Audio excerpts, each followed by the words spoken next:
നമസ്കാരം. ഇന്ന് മാർച്ച് 13 ലോക വൃക്ക ദിനം. ഈ ഒരു വൃക്ക ദിനത്തിലെ സന്ദേശം എന്ന് പറയുന്നത് are your kidneys okay, detect early, protect the kidneys എന്നുള്ളതാണ്. എന്ന് പറഞ്ഞു കഴിഞ്ഞാൽ നിങ്ങളുടെ കിഡ്നിയുടെ ഹെൽത്ത് ഓക്കെ ആണോ, എന്തെങ്കിലും പ്രയാസം ഉണ്ടെങ്കിൽ എത്രയും പെട്ടെന്ന് തന്നെ നമ്മൾ സ്ക്രീൻ ചെയ്ത് കണ്ടുപിടിക്കുക, കിഡ്നികളെയൊക്കെ വൃക്കകളെ ആരോഗ്യപരമായി നിലനിർത്തുക എന്നുള്ളതാണ്.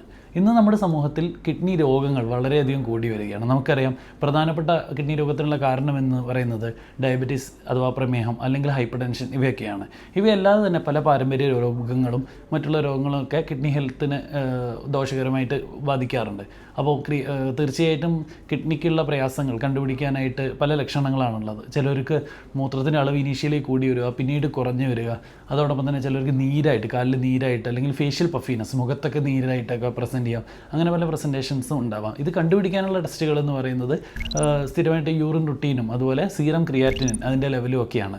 അപ്പം ആർക്കൊക്കെയാണ് ഇത് റുട്ടീനായിട്ട് ചെയ്യേണ്ടത്? ഇപ്പോൾ ടൈപ്പ് 2 ഡയബറ്റീസ് ഉള്ള പേഷ്യൻസിന് അവർക്ക് ഡയഗ്നോസ് ചെയ്യുന്ന സമയത്ത് തന്നെ നമ്മൾ കിഡ്നി ഡിസീസ് ഉണ്ടോ എന്ന് സ്ക്രീൻ ചെയ്യും. ടൈപ്പ് 1 ഡയബറ്റിക് പേഷ്യൻസ് ആണെങ്കിൽ സാധാരണയായിട്ട് ഒരു 5 വർഷമൊക്കെ കഴിയുമ്പോഴത്തേക്ക് നമ്മൾ അതിൻ്റെ ഒരു സ്ക്രീനിങ് ഡിസീസ് ഉണ്ടോ എന്ന് സ്ക്രീൻ ചെയ്യും. എല്ലാ ഹൈപ്പർ ടെൻഷനുള്ള പേഷ്യൻസും അല്ലെങ്കിൽ രക്താതിസമ്മർദ്ദമുള്ള പേഷ്യൻസും അതുപോലെ പാരമ്പര്യമായിട്ട് കിഡ്നി രോഗമുള്ള, അപ്പം നമ്മുടെ അടുത്ത ബന്ധുക്കൾക്കൊക്കെ പാരമ്പര്യമായിട്ട് കിഡ്നി രോഗമോ കിഡ്നി സിസ്റ്റോ അതോടൊപ്പം തന്നെ എന്തെങ്കിലും ബുദ്ധിമുട്ടുള്ള രോഗങ്ങളോ ഡയാലിസിസിൻ്റെ ഹിസ്റ്ററിയോ ഒക്കെ ഉണ്ടെങ്കിൽ അത്തരം ചികിത്സയും നമ്മൾ ചെയ്തു നോക്കും, ടെസ്റ്റുകളും ചെയ്തു നോക്കുന്നതാണ്. അപ്പോൾ കൃത്യമായി ടെസ്റ്റ് ചെയ്ത് കിഡ്നി ഡിസീസ് ഏർലി തന്നെ ഡിറ്റക്ട് ചെയ്ത് നമ്മുടെ കിഡ്നീസിനെ പ്രൊട്ടക്ട് ചെയ്യേണ്ടത് അത്യന്താപേക്ഷിതമാണ്. നമ്മുടെ ശരീരത്തിലെ ഏറ്റവും പ്രധാനപ്പെട്ട അവയവങ്ങളിലൊന്നാണ് കിഡ്നി.